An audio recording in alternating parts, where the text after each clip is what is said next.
Hi y'all, my name is Annie Bradley and here is my Module 1 video. So currently I'm a third grade teacher at Palmyra Area School District. This is my third year teaching there. And the reason that I am in the STEM endorsement program and Masters in Curriculum and Assessment is because I really believe that STEM is necessary to prepare students for their future, as discussed in the Edutopia article. I think that there's so much more than just those four disciplines, and together it really provokes the problem solving and students collaborating and working together, which I believe are critical skills for students to have throughout their life. My hobbies are that I am a golden doodle mom, so I have two golden doodles. We rescued one over the summer, so she's about half a year old, and then we have another one who's a year and a half old. And I'm also planning my wedding right now. I'm getting married in June. I love to be outside, exercise, and hiking with my family. And my favorite candy is definitely Reese's and gummy worms. So the very first question, how do students learn science? So I took the Donovan and Bransford text and I came up with the three main ideas based off of that. So first, I think they need to learn new concepts and knowledge with understanding. So it talked about conceptual change, so learning new facts based on the old facts that they have. So we have to be careful with those misconceptions, and I know there was a whole article that talked about that with the fish in chapter 1. So I think we really need to be careful because we know all of our students come from different backgrounds.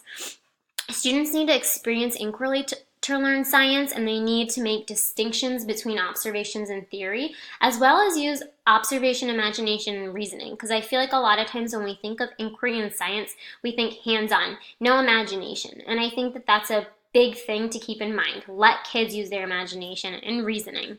And then lastly, reflect metacognitively. So students need to be able to reflect about what they're seeing, and they need to be able to ask questions and question the obvious. So encourage them to ask those questions.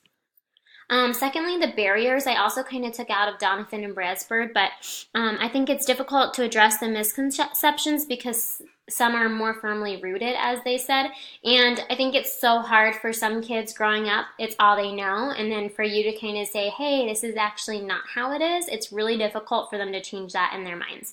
Also, hands-on activity can shortchange the observation, imagination, and reasoning, so just keep that in mind because I think that, like I said, we think science, we think experiments, hands-on, but sometimes that's not the best way to approach science solely. And then I think also curriculums in our school districts are really hindering our science because they are making basically inquiry times.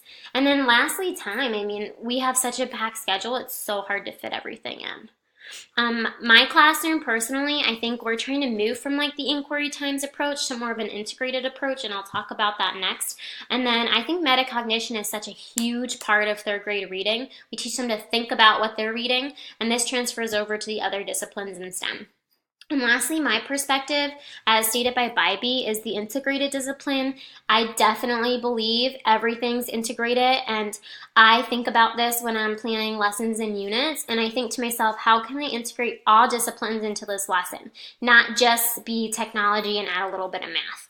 And the journal article by Jonathan kind of summed up how I feel about STEM. He said, they all have one thing in common. It's about moving forward, solving problems, learning, and pushing innovation to the next level. And I truly believe that this is why STEM is so important, especially to teach students at such a young age.